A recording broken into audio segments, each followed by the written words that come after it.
Howdy, gang, and welcome once again to the Duct Tape Studios. I'm Jeff McAleer, your host here at the Gaming Gang channel. Thanks for joining me once again.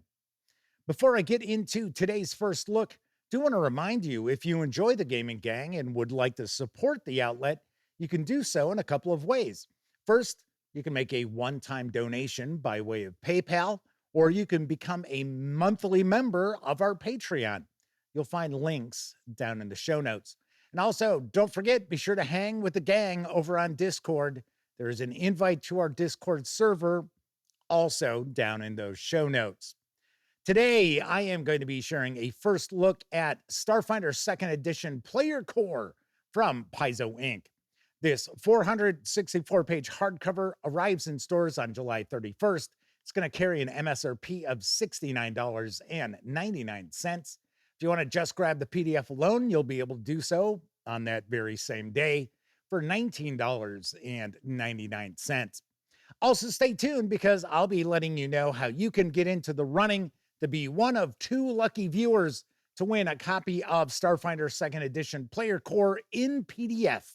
And I promise, as with all of my contests, it'll be very easy to get into the running. So having said all that, let's swing on over to the other camera because here I've got the Player Core for Starfinder 2nd Edition. A few things to mention before we get stuck in. First of all, my friends over at Paizo Inc. were kind enough to provide me with this review copy, but neither I nor anyone else affiliated with the Gaming Gang has received any other sort of compensation for me to share this first look with you. It's important you know that. We're also not going to look at each and every page of the book, but I do want to give you a really good feel for what you're going to find inside. I got to say, this book is actually hot. It's not stolen. It's hot because it just came out of the UPS truck probably about 10 minutes ago. So the book is actually radiating a little bit of heat, which is cool because I know this is eagerly anticipated. We're going to be diving on in, taking a peek. Take a look at the back here. The galaxy needs you. Team up with your friends and star in your own science fantasy epic with Starfinder Player Core. This book has everything you need to create a player character, outfitting them with powerful abilities and gearing them up with magic and technology alike.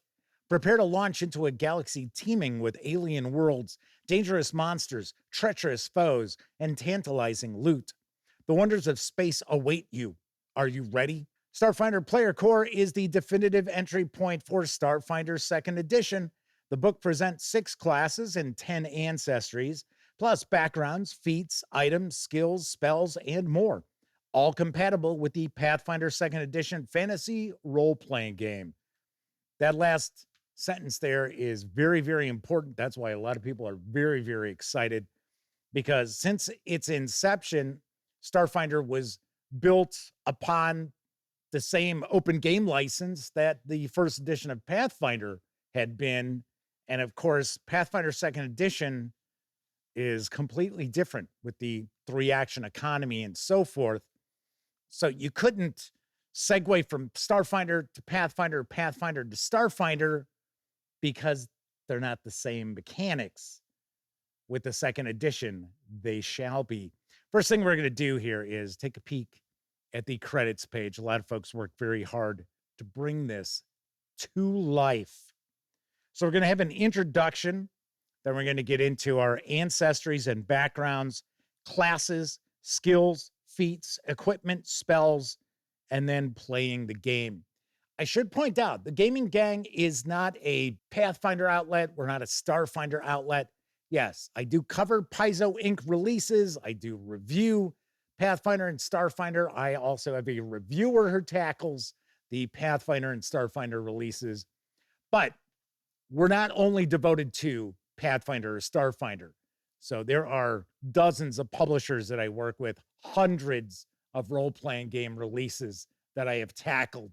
So my apologies if I mispronounce planet names or ancestries or anything like that, especially when it comes to Starfinder, because I am not extremely well-versed in Starfinder. I understand the overall premise and the setting, but still. So we've got our introduction here. Starfinder takes place following the Gap, an era of collective memory loss. Explore a galaxy full of magic and mystery, from the vibrant worlds and bustling satellites of the Pact Worlds to cosmic wonders and warring civilizations in near space, or the distant regions of the perilous vast. A Starfinder character's adventures might take them to sleepless megacities full of technological marvels, rugged alien planets prowled by dangerous monsters, or magical installations orbiting distant stars. Worlds of endless possibility await. I gotta say, I'm really excited for Starfinder Second Edition, because I think in the past, Starfinder's kind of been sort of the poor cousin when it comes to Pathfinder and Starfinder. And if you are interested in science fantasy, not necessarily hard science fiction or more realistic science fiction, such as, say, Traveler or something like that, and you're looking for space fantasy where there's high tech and magic and aliens and goblins, Starfinder is perfect.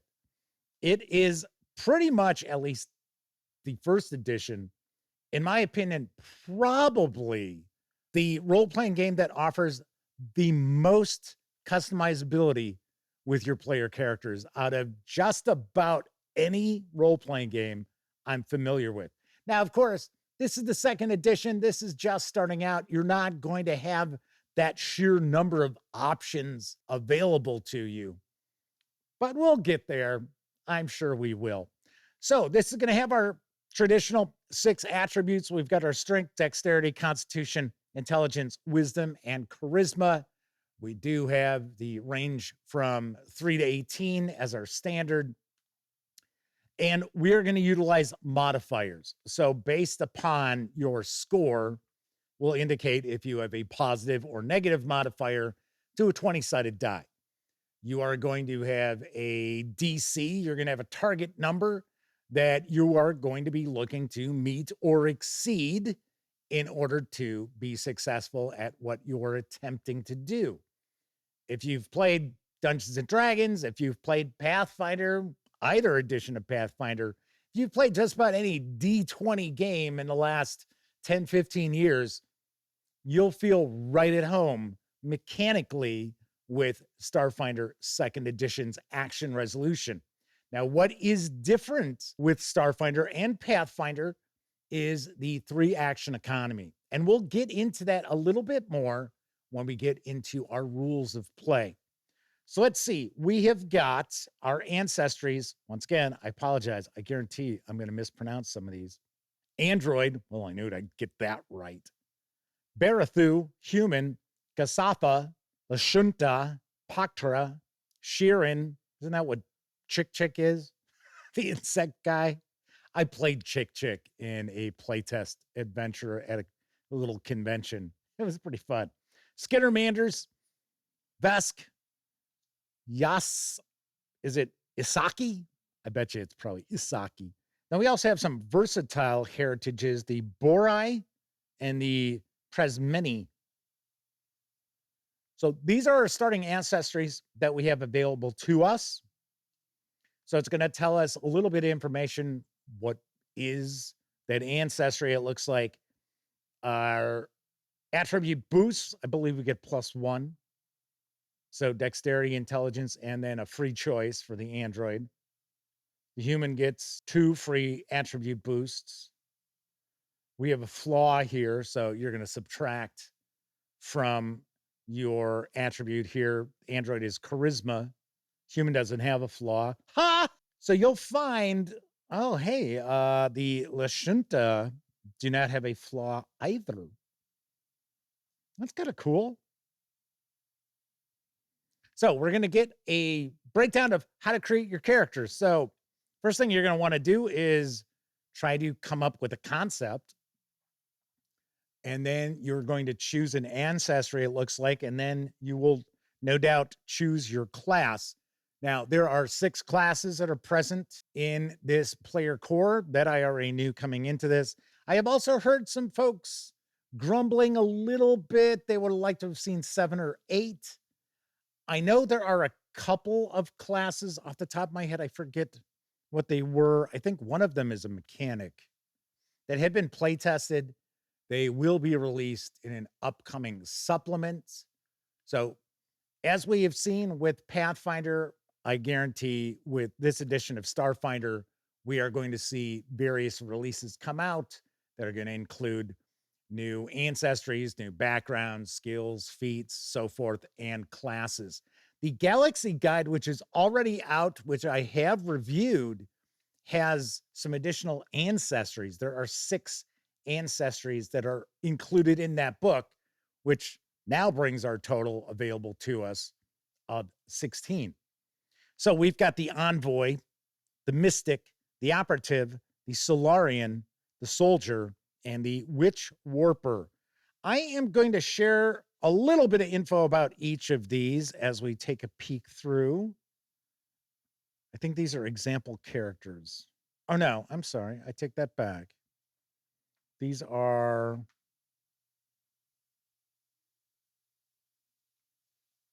Oh, I guess this is kind of an introduction to the galaxy. Yeah, we're still in our introduction section. I thought we were already moving into our character creation. Our work looks pretty solid.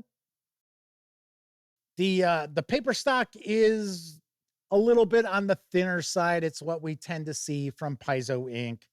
This does have a stitched binding at 464 pages. I would certainly hope it had a stitched binding.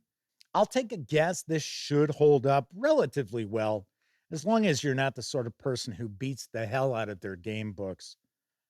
All right, so I'm taking a look here, and we've got these lizard folk. And this kid's got a backpack. The lizard kid's got a backpack, and he's wearing a baseball hat. I'm going to take a guess. This is probably Absalom Station, which is one of the main centers of activity in Starfinder 2nd Edition's game world. The world of Golarion has disappeared. It's gone. And nobody exactly knows why. That's part of the gap, which the vast memory loss that all of these creatures have.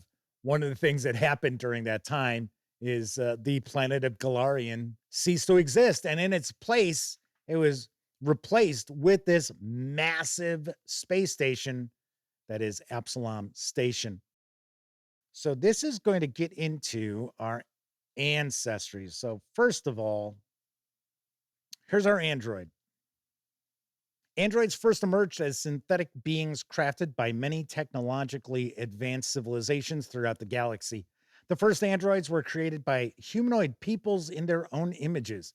But after the technology that animated the living constructs spread, androids began displaying a fantastic diversity of forms. Androids in the Pact worlds were originally designed as servants, but today's androids and other robotic beings stand as equals to organic ancestries under the Pact. Some androids have formed their own independent communities, while most integrate seamlessly into the Pact world societies. Unlike many other technological constructs, androids are far more than intricate synthetic organs and complex programming, and each possesses their own soul. So we will get a physical description, breakdown of the society of the ancestry, their beliefs. We'll get heritages. Then we move into our feats, which are going to be available at certain levels as that player character levels up. So we have feats at 1st, 5th, 9th, 13th, and 17th levels. So it looks as if we have 4 pages devoted to each of the ancestries. Barathus are floating beings with bizarre body shapes who evolved on the gas giant Brethida. Barathus rewrite their own genetic code instinctively and at will, shaping their bodies into a stunning array of unique forms. Well. We've got our humans, Humans are known for their ability to adapt and thrive in the most challenging situations, including the mysterious loss of their homeworld, Galarian. Ambitious, creative, and endlessly curious, humans maintain a robust presence in the galaxy, often taking on positions of leadership or acting at the forefront of exploration. Humans can be found almost anywhere, doing almost anything. We have the Kasatha, steeped in the ancient traditions of a distant homeworld orbiting a dying star. Cathasis are four-armed humanoids who arrived in the Pact worlds aboard a massive world ship named Idari. Striving for cosmic balance in all things, Kasathas take pride in tempering their technological advances with the wisdom of their ancestors. The Lashunta. Long ago, Lashuntas evolved psychic abilities and a unique dimorphism that helped them survive on their home world of Castravel.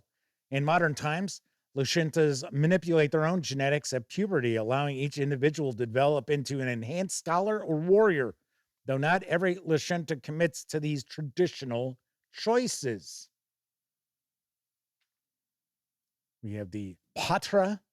Patras are a humanoid feline species from a nearby star system.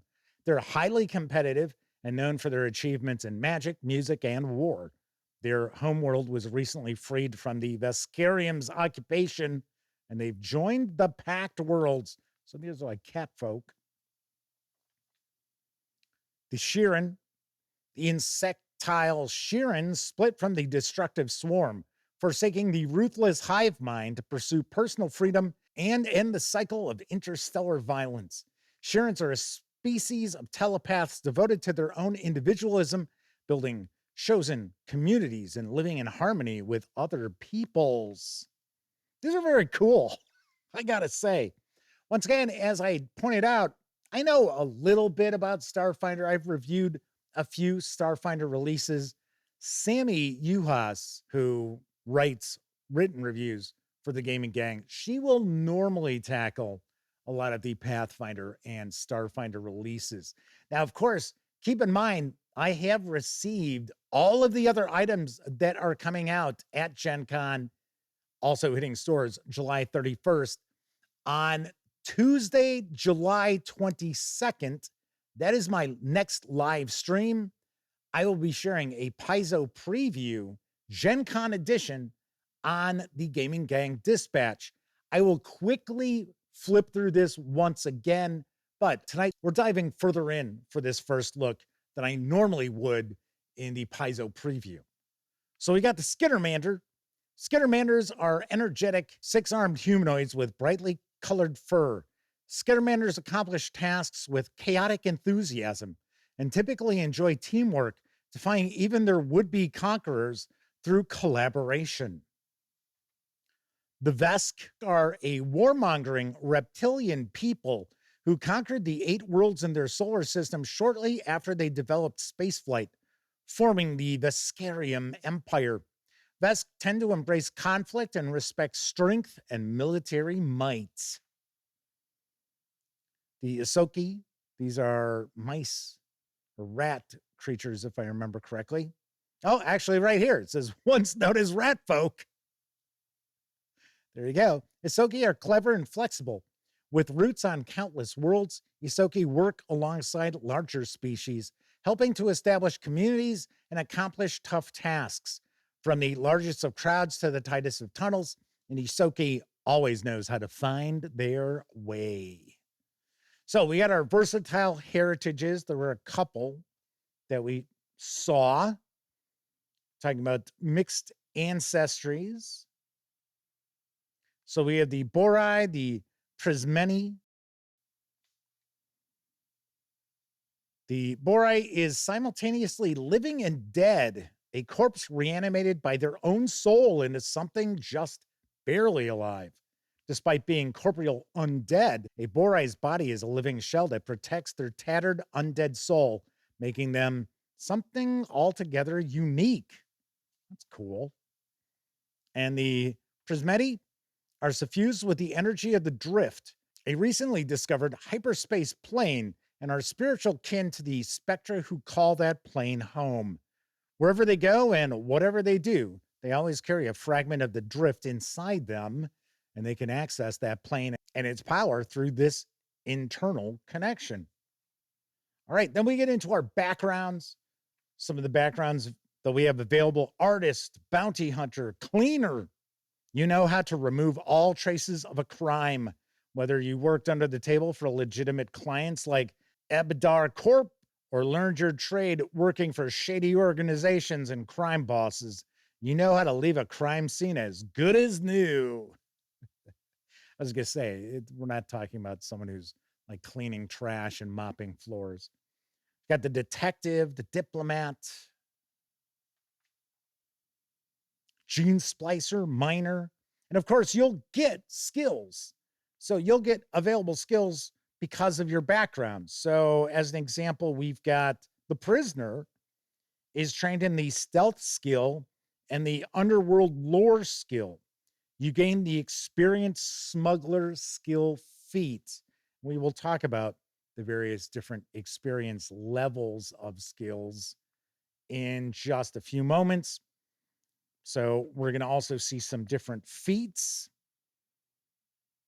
So it looks like we've got our various different example characters for the classes.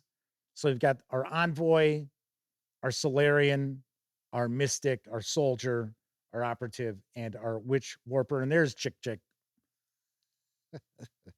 I had fun with the playtest adventure. Okay. So now we're going to get into the various different classes. And I'm not going to take a super deep dive into these. We're just going to kind of get an idea of what sort of adventuring these classes will bring to your table. You're no doubt going to lean toward certain classes and away from other classes. So we've got the envoy. You're a master influencer. You make your way in the universe with a charming smile, quick wit, and keen sense of self-preservation. You're a leader who motivates your teammates, pushes them past their limits, and helps them through tough spots. You excel at getting others to do what you want, but you're always ready to face trouble head on when things take a turn for the worse. You might be a con artist, diplomat, performer, or military officer, or you might take on whatever role the situation demands. So your key attribute is charisma. So this is going to give you a breakdown of what sort of character this is. So during combat, during social encounters, when you're exploring, in downtime, what kind of character might you be? Got our class features here: ancestries and backgrounds, attribute boosts. So taking a certain class is going to boost a particular attribute. And then we get into directives. So these are going to be abilities. So when you see these icons, this is the 3-action economy. This here represents a single action. This represents 2 actions. So here it's giving you an idea of some of the various different abilities that the envoy has. Envoy feats. So of course you'll have feats available to choose from as you're leveling up. So we've got skill increases, weapon expertise, envoy expertise. Then we also have envoy feats, go to ground, watch out. So this indicates that this is a reaction. This is triggered. So something has to happen for this feat to be triggered. So that's what that little icon, kind of a curved arrow, that's what that represents. So we've got the mystic. You're a conduit, channeling the fundamental forces that connect and bind everything in the cosmos. You can draw upon this supernatural wellspring to form deep spiritual bonds with your allies, empower them in combat, and restore their health should they become injured. Your powers take unique shape based on the connection you choose, granting new and more powerful spells as you explore your connection on a deeper level. Pretty cool artwork there of the Sheeran. As with Pathfinder, in Starfinder, we also have this core group of characters that we see in the artwork, we see in examples of play throughout. Chick's one of them.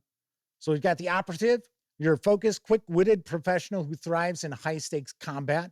Your deadly aim and tactical training give you an edge over the competition. For you, even the most powerful enemy is just another mark to take out. You have impressive prowess in your chosen field of specialization.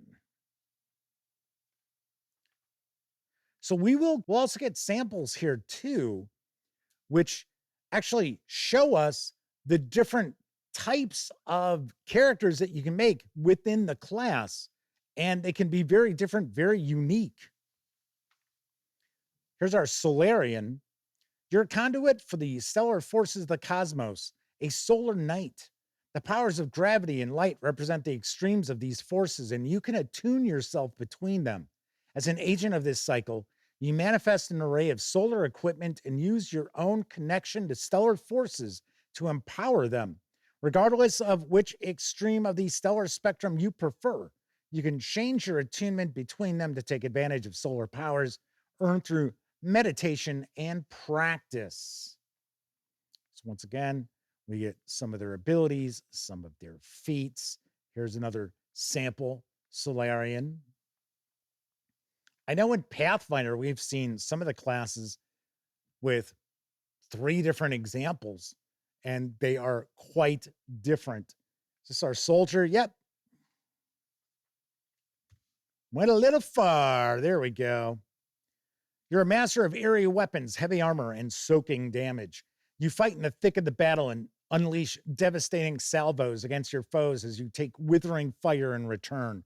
By laying down a barrage of suppressing fire with powerful weapons, you set your allies up to fulfill their respective roles while encouraging enemies to focus on you. You're the tank. And then we should have the Witch Warper. A strange paradoxical event forever altered your existence, and now you can manipulate reality. You explore the infinite possibilities of the multiverse, possibly visualizing variant timelines or parallel worlds. You create fields that subvert space and time, allowing you to cast powerful magic. You've learned to focus on an anchoring memory, concept, or object to help you identify reality. Very nice. And this is our spellcaster. The Mystic is also a spellcaster. So essentially, this would be our wizard. The Mystic would be our cleric if we're comparing these classes to traditional fantasy role-playing games. But as you can tell, there is just loads here for players to choose from to create their characters. We're going to get into skills, take a quick look at the skills in the rest of this book with the gear and everything else. But I did want to share how you can get into the running to win one of 2 copies of Starfinder 2nd Edition Player Core in PDF. I'm going to make it super easy. First of all, you have to be a subscriber to the channel. Second, please give the video a thumbs up. Now, I can't tell if you give it a thumbs up or not. Please do. And then in the comment section, let me know what sort of character you would like to play in Starfinder 2nd Edition.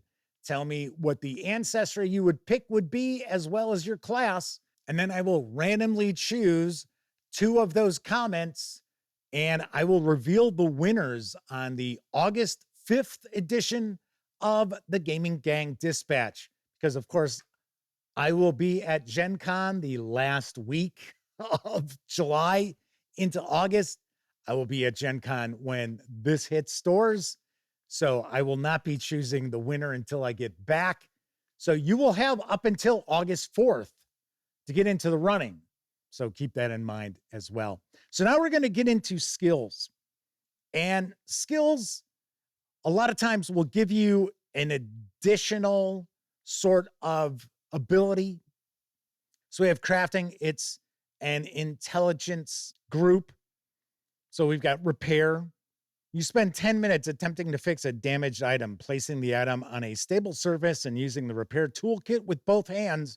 Roll a crafting check. The GM sets the DC, but it's usually about the same DC to repair a given item as it is to craft it in the first place. You can't repair a destroyed item.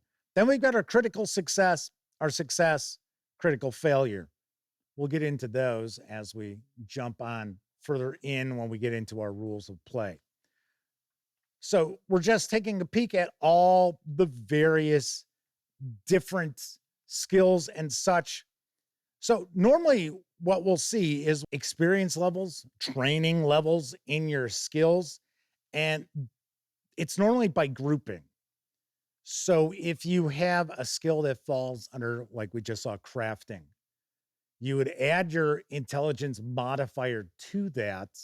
And then you might have a specific level of training, which off the top of my head, if I remember correctly, it's +2, +4, +6 as far as your modifier to your D20. Something I should point out, if you're not overly familiar with Starfinder and Pathfinder, Pathfinder has gotten a reputation over the years where some people will refer to it as being Math Finder. Well, now that Starfinder 2nd Edition is going to adopt the 3-action economy, yes, you're going to see more modifiers and things like that. I'll be the first person to tell you that, yes, there is math involved in Pathfinder, in Starfinder. Is it just an insane amount of math? No. It's a little bit more than you would run across in, say, Dungeons and Dragons, but it's not overwhelming. And I have to say, the trade-off with all the additional character options, all of the additional options of actions available, different feats, different skills, as opposed to Dungeons and Dragons, is drastic. So you have a lot more customization. You have a lot more options how you approach different things in Pathfinder and Starfinder. And in my opinion, that makes up for the additional math and maybe the additional complexities to these systems. Looks like we're into gear now with equipment, shields. Ooh, here we go. Got some weapons here. Arc rifle, cross bolter, scatter gun. Weapon upgrades, precious ammunition and weapons, magic items. Because remember, this is space fantasy. This is not science fiction, which is fine. Because if I were going to run a science fiction role-playing game and I was going to make it more traditional SF, I would certainly play and run Traveler. If I were looking for science fantasy, I would certainly go with Starfinder. So here we even have a Magitech. We have our spells, talking about spell slots and prepared spells. Our spell lists. It's like quite a lot. And as you can see, the spell entries are pretty concise. They're going to give us information about keywords. So alarm, concentrate, and manipulate. Traditions, arcane, divine, occult, and primal. Takes 10 minutes to cast. Range is touch. Area is a 20-foot burst, and it lasts for 8 hours. You ward an area to alert you when creatures enter without your permission. When you cast alarm, select a password. Whenever a small or larger corporeal creature enters the spell's area without speaking the password, alarm sends your choice of a mental alert, in which case the spell gains the mental trait, or an audible alarm with the sound and volume of a handbell. So we've got analyze target, animal form, breathe fire, breath of life, detect magic, detect thoughts, disguise magic. So quite a bit here as far as our spell list. Quite a few pages devoted to it. I think our next section we're going to see is playing the game.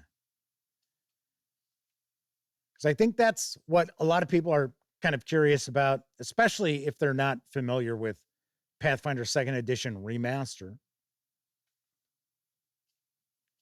Wow, look at all these spells.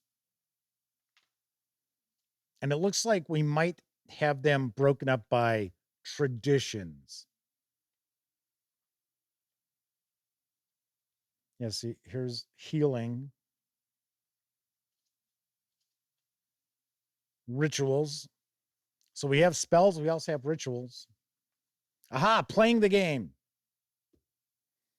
At this point, you have a character and are ready to play Starfinder, or maybe you're the GM and you're getting ready to run your first adventure. Either way, this chapter provides the full details for the rules outlined in Chapter 1. This chapter begins by describing the general rules and conventions of how the game is played, and then presents more in-depth explanations of the rules for each mode of play. So, making choices, the Starfinder baseline,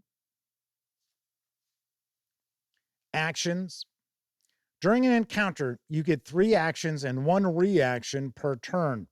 Icons indicate whether your abilities take a single action, 2 actions, or 3 actions. So it's essentially 1 pip, 2 pips, 3 pips, or a reaction, which once again, as I mentioned, is that curvy arrow, or a free action. Reactions have triggers, allowing you to take them whenever they come up.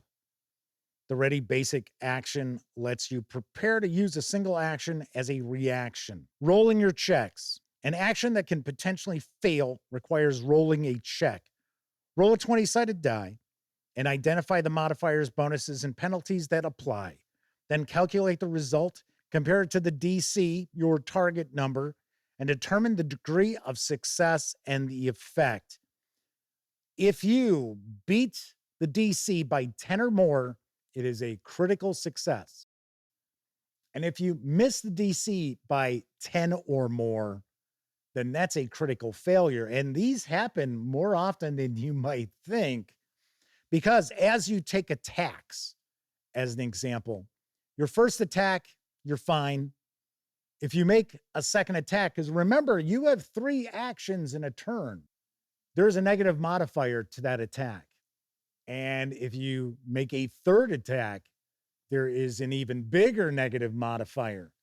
So that's where you can see the critical failures in combat come into play.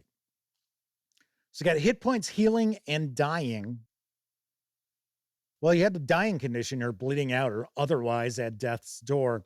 You're unconscious. Well, you have the dying condition. Dying always includes a value. If this value ever reaches dying 4, you die. While you're dying, your dying value can increase and decrease in 2 ways: recovery checks and taking damage. You lose the dying condition if it ever reaches dying 0. If you're still at 0 hit points, you remain unconscious, but you can wake up as described in that condition. You lose your dying condition automatically and wake up if you ever have 1 hit point or more. We also have instant death. Death affects massive damage. So we're going to get into hero points. You can spend hero points to reroll a check. You can spend all of your hero points to avoid death. Basic actions that everybody has available to them: aid, crawl, delay, drop prone, escape, interact, leap, ready, release, seek, sense motive, stand, step, stride, strike, take cover.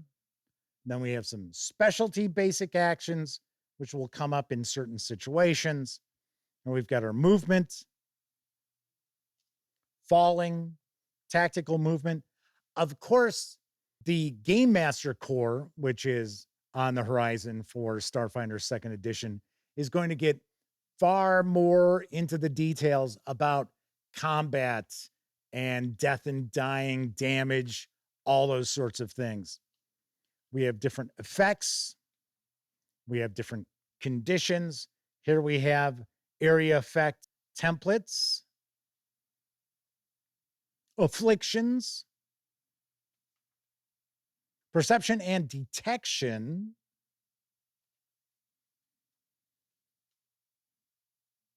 encounter mode. When every individual action counts, you enter the encounter mode of play. In this mode, time is divided into rounds, each of which is 6 seconds of time in the game world. Every round, each participant takes a turn in an established order.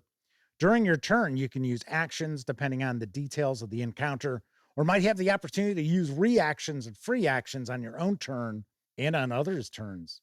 So this is going to get more detail into the actual turn, where you're going to have your 3 actions you can spend when it's your turn in the initiative order. Exploration mode. This is more zoomed out from the encounter mode. So is it 10-minute turns? I'm taking a look. Or it might just be kind of open-ended as far as the amount of time. So there are different activities in exploration mode: analyze environment, avoid notice, defend, detect magic, follow the expert, hustle, implant augmentation, install upgrade, investigate, live stream, recharge, repeat a spell, scout, search, sustain an effect. And of course, as the players are playing, they can just say what their characters want to do. And if any of these are applicable, you utilize that. And then we've got our downtime. Usually this is variable time. Could be hours, could be days, could be weeks, could be months. All depends. I would take a guess the GM core is going to have a lot more information about downtime. We've got our different conditions, such as dying. We already pointed that out. Encumbered, enfeebled, fleeing, frightened, grabbed, hidden, hostile, prone, off guard, slowed, stunned. All of these different conditions here. We're going to wrap up with a glossary and index. Then we'll get our character sheets. And do not let the character sheet scare you, because there's a lot on it, I'm sure. Yep, there we go. So there is the character sheet, the front, then we've got the back, and then our second page, front and back. This is more if you're a spellcaster. This is more like campaign notes. You can write down what actions and activities, free actions, reactions your character has, so you've got that on hand. If you want to do a sketch of your character. You also have your skills and feats over here, your class feats. Here are the skills. As I had mentioned, we have the levels of training. Those are those little itty bitty boxes there. That can also be called our proficiencies. So we've got that. We've got our saving throws and such. But that is a peek inside Starfinder 2nd Edition Player Core from Paizo Inc. Once again, this is arriving in stores on July 31st. It clocks in at 464 pages, carries an MSRP of $69.99. If you want to just grab the PDF, you'll be able to do that on the 31st as well for $19.99. I am going to do my damnedest to have a review of the player core done prior to it arriving in stores. So stay tuned. Also, don't forget, be sure to get into the running to win one of 2 copies of the player core in PDF. Already told you how to get into the running. Don't miss out. All right, that is it for this time out. If you like the video, by all means, please give it a quick thumbs up. Subscribe to the Gaming Gang channel if you haven't already. And if you do subscribe, don't forget, ring that bell, because it'll not only let you know when I share videos such as this first look, it'll also inform you when my live stream, the Gaming Gang Dispatch, airs Tuesday, Wednesday, and Thursday evenings right here on YouTube at 7 p.m. Central. And as I mentioned, next Tuesday's show is going to be a Paizo Preview Gen Con edition, We'll take a very quick peek inside this. We're also going to take a look inside the deluxe adventure for Starfinder, which is Murder in Metal City, as well as the new Pathfinder releases and such. Of course, when you're not watching videos on the Gaming Gang channel, be sure to visit thegaminggang.com for our latest in tabletop gaming news, reviews, and a whole lot more you are not going to find on YouTube. You know the drill. Get your geek on at thegaminggang.com. Thank you very much for watching. Once again, I'm Jeff McAleer, and until I see you next time, I certainly hope all of you get to enjoy plenty of great gaming with your gang.